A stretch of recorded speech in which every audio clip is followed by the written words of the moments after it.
Maman Nangaye, du nouveau à Kinshasa, place Yassur, des amoko na immeuble Emma, des arabes normes, standard, international, et Goyamba, Batunyoso, en famille, en couple, salon VIP.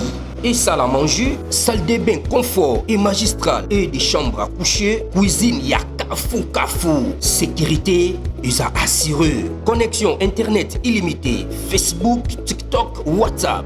Et à Ophélie, groupe électrogène 24h/24h. Courant et Kindakate.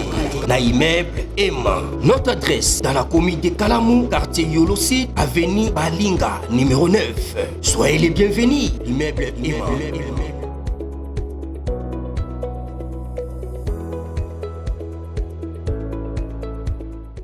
Bote bandeko balandi ya magazine d'actualité Christian Chevaux bisika nyonso ozuli baku ya kolanda biso mokolo ya lelo. Nous sommes aujourd'hui lundi le 14 juillet 2025. Bienvenue à ce nouveau numéro. Les États-Unis haussent les tons contre les Rwanda. En tout cas, les Américains annoncent de mesures punitives en cas de non-respect des engagements ici de l'accord de Washington. J'ai suivi beaucoup de gens dire que cet accord est pratiquement impossible, ils allent exécuter. Cet accord-là, ils ont Rwanda, ils ont la contrainte morte. Il y a une disposition qui dit clairement que d'autres parties comme les États-Unis, le Qatar, ils ont l'engagement de contraindre les Rwandais. J'ai suivi même le député il y a SID Jean-Baptiste, le père Lobakiango, il a essayé de analyser tous les accords que la RDC a passés avec le Rwanda, c'est une bonne chose. Mais tout de suite, le matin, les États-Unis, au travers de son ambassadeur extraordinaire, Madame Leslie Tamlin, la RFI na Tongo Lelo, je crois qu'il a répondu correctement à des anciens députés. Bien député honoraire, il y a décidé Jean-Baptiste, Azali Latif, il y a Nord Kivu. Les États-Unis, basa clair. En cas de non-respect, il y a accord, des engagements par le Rwanda, ils vont passer à la vitesse supérieure. Tolanda, ambassadeur aux États-Unis, na RFI. Tolanda. Plusieurs accords. C'est les accords qui visent à améliorer le climat d'affaires et ça va donner le feu vert pour les sociétés investir. Donald Trump a obtenu un premier accord entre Kinshasa et Kigali pour faire cesser le conflit à l'Est. C'est sans précédent.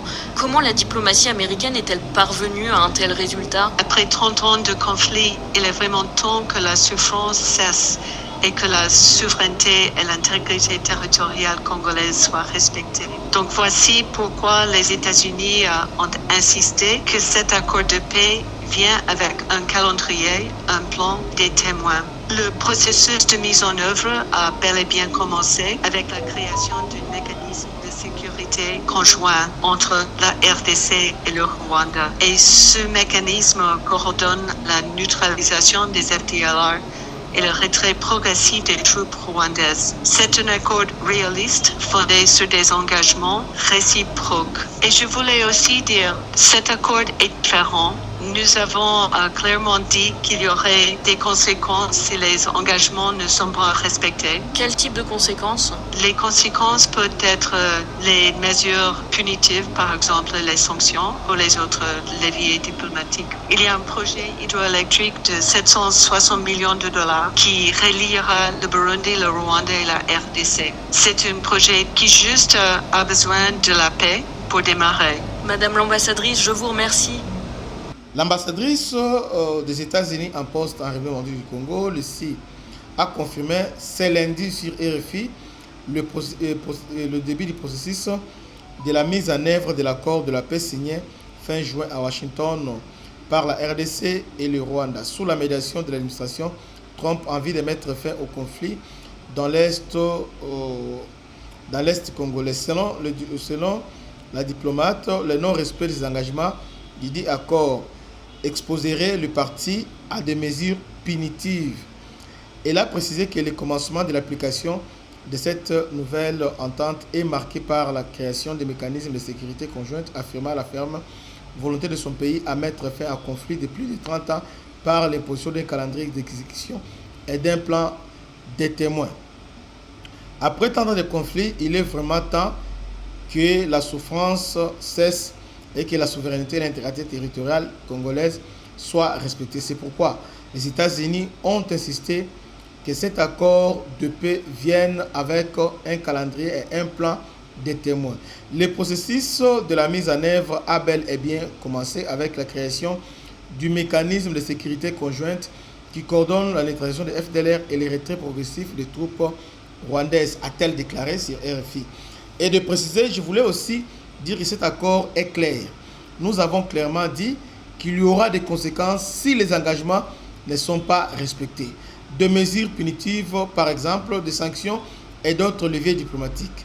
Dans le cadre de la consolidation de la paix, l'IKI a indiqué l'existence d'un projet chiffré à 760 millions de dollars destiné à l'érection d'un barrage hydroélectrique pour l'alimentation de la RDC, le Rwanda et le Burundi, lesquels également besoin de la paix pour démarrer. Si l'accord de Washington, signé par le ministre des Affaires étrangères des deux pays, n'a pas pris en compte les rebelles du M23, fer de lance de la décision de l'Est, un autre accord entre le dernier et Kinshasa et en gestation à Doha au Qatar, les échanges entamés en mai dernier entre les deux parties se poursuivent en présence des ministres de l'Intérieur congolais et rwandais, affirment plusieurs sources.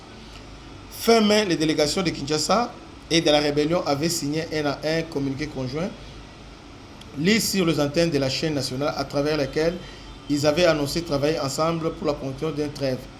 En vue d'instauration d'un cessez-le-feu effectif, les deux parties affirmaient avoir mené des discussions franches et constructives, se disant prêts à poursuivre leurs efforts pour rétablir une paix durable en RDC et dans la région. Elles s'engagent à respecter l'ensemble des engagements pendant toute la durée des pourparlers. Ok. Pourquoi j'ai lu tout ça? Les Rwandais voulaient jouer à la Maka.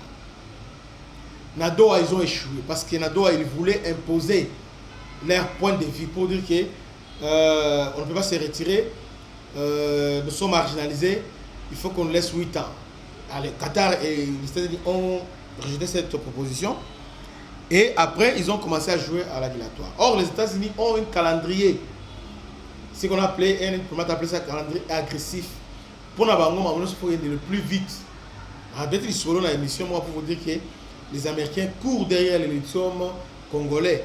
Vous voyez? Alors, tout est le plus vite. Alors, les Rwandais, connaissant ça, ils veulent maintenant jouer dans la manœuvre. Ils ont tout fait pour saboter cet accord, mettre les États-Unis devant un fait accompli. Alors, pour dire que, voilà, nous sommes là, mais RDC a l'ingo négocié. Pour la Bango, et le gouvernement congolais a cédé dans le chantage après ça. En tout cas, bravo Tshisekedi, parce que nous tendons vers la fin de l'accord monstre qu'on avait signé, l'accord que Kabila avait signé avec CNDP, avec M23-1. Donc, il voulait encore récidiver cette même exploit. Heureusement que le gouvernement est catégorique. Dans lundi, un Rwandais, un journaliste rwandais, Albert, il disait ce matin, pour dire que dans les négociations, il y a des concessions. Les gouvernements congolais ne veulent pas faire des concessions, c'est-à-dire qu'il y aura la reprise des hostilités. Et pensaient qu'ils doivent renforcer le lobby. Ils vont attaquer Ouvira. Bon, mais parce que on a dit ministre à l'objet, il y aura, non, ambassadeur États-Unis, il y aura des conséquences sur tous les plans. Et puis, il a laissé entendre que comme si les États-Unis, même militairement, ils peuvent intervenir pour stopper les Rwandais. Donc, les Américains ne blaguent pas. Ils sont prêts à tout. Ils sont prêts à tout. Oh, il y a un avertissement clair. Pour nous, c'est un avertissement. Et je rappelle ici que Madame l'ambassadrice, il y a États-Unis, Azali revêtit de plein pouvoir. C'est une ambassadrice extraordinaire. Quand on dit extraordinaire, c'est dire qu'elle a plénipotentiaire. Donc, elle a investi de plein pouvoir. Vous voyez? Elle a investi pour pouvoir. Donc, il peut parler au nom de son État. Il y a d'autres ambassadeurs qui ne peuvent pas engager leur État avant. Ils sont là. Donc, il faut d'abord à consulter. Mais elle, elle est investie de ce pouvoir, de plein pouvoir de parler au nom de son État. Bon, c'est tout à fait normal, les ambassadeurs parlent au nom de l'État, mais pour agir, en tout cas, elle est investie de ce pouvoir. Donc, ce qu'elle vient de dire là, c'est ça, leur ligne rouge, au Rwanda a respecté.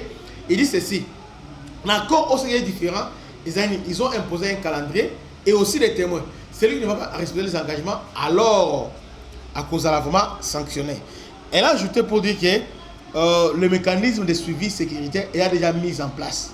Pendant que nous pensons que les États-Unis ont l'arrêté, on a déjà mis en place les mécanismes. Donc, dans un mois, ils ont déjà fonctionnel. Donc, avant le 27, ces mécanismes déjà opérationnels. Mécanisme là, il faut traiter que sur la FDLR peut retirer les troupes rwandaises. En tout cas, les gens qui pensaient que les Américains vont courir un piège à Kagame, c'est faux. C'est faux. C'est faux. C'est Kagame là qui tombe dans le piège américain. On l'a laissé tout le temps. Kagame pensait qu'il va commencer à jouer comme il joue avec d'autres accords. Vous voyez? Donc, il y aura des conséquences si les Rwandais ne respectent pas ces engagements. Au début, les États-Unis et la RDC ont été trop larges avec le Rwanda. Nous avons accepté de dialoguer avec les FDLR, des M23, et il faut au bon FDLR. Vous voyez un peu ça? Mais on a accepté pour la paix. Alors, moi je crois que ça l'attention. Chaque chose a un début et une fin. Mais nous assistons à la fin, il y a un régime criminel. Le mensonge, il y a Paul Kagame. Donc, salutation spéciale à l'honorable M. Blaise Dutour Monis. Que Dieu vous bénisse, c'était votre ami serviteur, le bishop Christian. À la prochaine, ciao. Maman Nangaye, du nouveau à Kinshasa, place Yassur, des Amoko na immeuble Emma, des Arabes normes, standard, international, et Goyamba, Batunyoso, en famille, en couple, salon VIP, et salle à manger, salle de bain confort et magistral, et des chambres à coucher, cuisine Kafou, sécurité, ils ont assuré, connexion internet illimitée, Facebook, TikTok, WhatsApp. Et à Ophélie, groupe électrogène 24h/24h, courant et Kindakate, na immeuble Emma. Notre adresse dans la commune de Kalamou, quartier Yolosi, avenue Balinga, numéro 9. Soyez les bienvenus, immeuble Emma.